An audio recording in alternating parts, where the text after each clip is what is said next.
Hello everyone, we're going to start talking about backup procedures for businesses and why they're so important.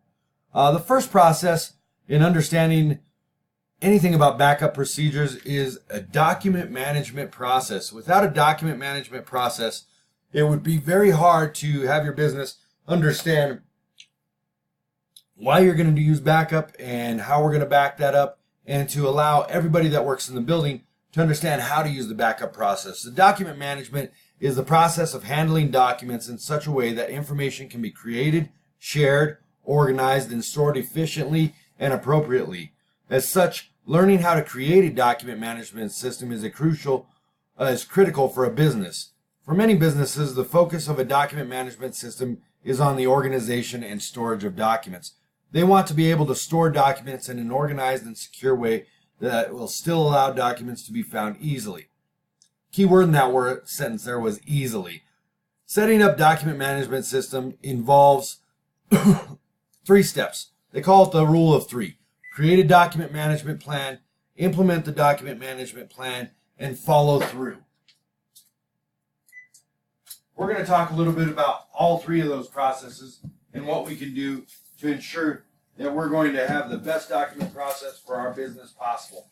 Without that, then we might have issues with some of the more important documents that we have to keep on file for a longer period of time.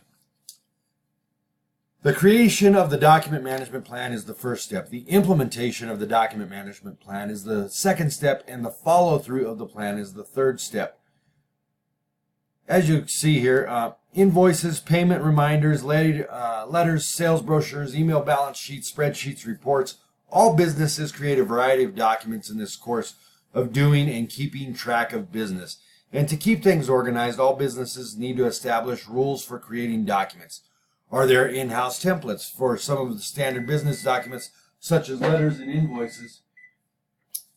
And where are they located at? Are they on a shared drive, or where are they at? Are they on the server, in-house, out-of-house? Are they in the cloud?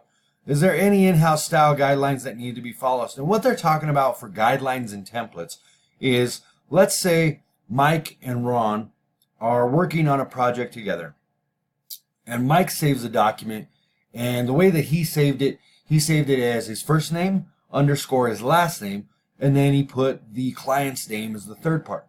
Well, let's say Ron stored it backwards from what Mike stored it as. So he stated client, last name, and then first name. That could be very tedious to try to find these documents if they were going to share them and work on them together. But if you use the same template every time of how we're going to save this document, then it's going to be easy for everybody in-house to be looking for this document. The rule of three. We talked about it a little bit in the previous slides, but there's a local copy somewhere that's in the building that's going to be housing all the information. There's a local backup that's going to be maybe a service provider, cloud, that's going to be helping us out with local backup. And then there's going to be an offsite backup. And the offsite backup could also be cloud, but it could also be a server at a remote location that is actually housing that information. The local copy, starting with your local backup of all your important documents, is an essential part of running your business. You can have an on-site data server that will allow you to back up all of your data on each or from each workstation. The rules of when the backup will be handled can be set up by the network administrator for a nightly or weekly backup, or incremental in however way fits your business needs.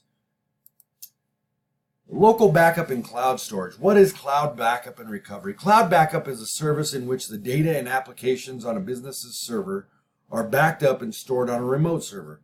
Businesses opt to back up to the cloud to keep files and data readily available in the event of a system failure, outage, or natural disaster.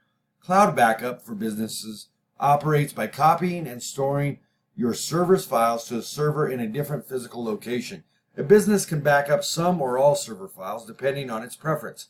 Customers typically back up and restore their data and apps using a web browser or a service provider's control panel. Cloud server backup is a necessity for many organizations today because they store most of all of their business critical data and applications on cloud services. File backup and disaster recovery is the second leading use of cloud computing among medium and large enterprise businesses.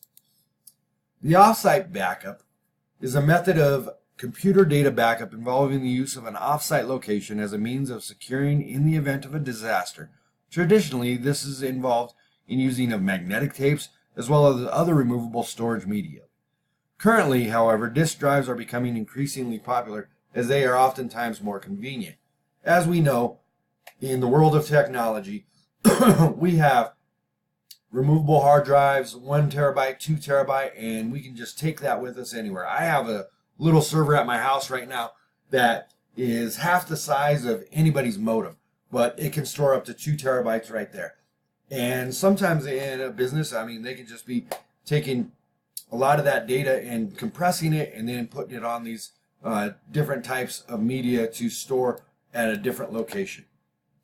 In addition to using a cloud service provider, you can definitely have something that you keep at your house. And so you're storing all that information onto whatever type of media you want, whether it's a removable hard drive or an actual hard drive, but you're going to be able to do this in a multitude of ways.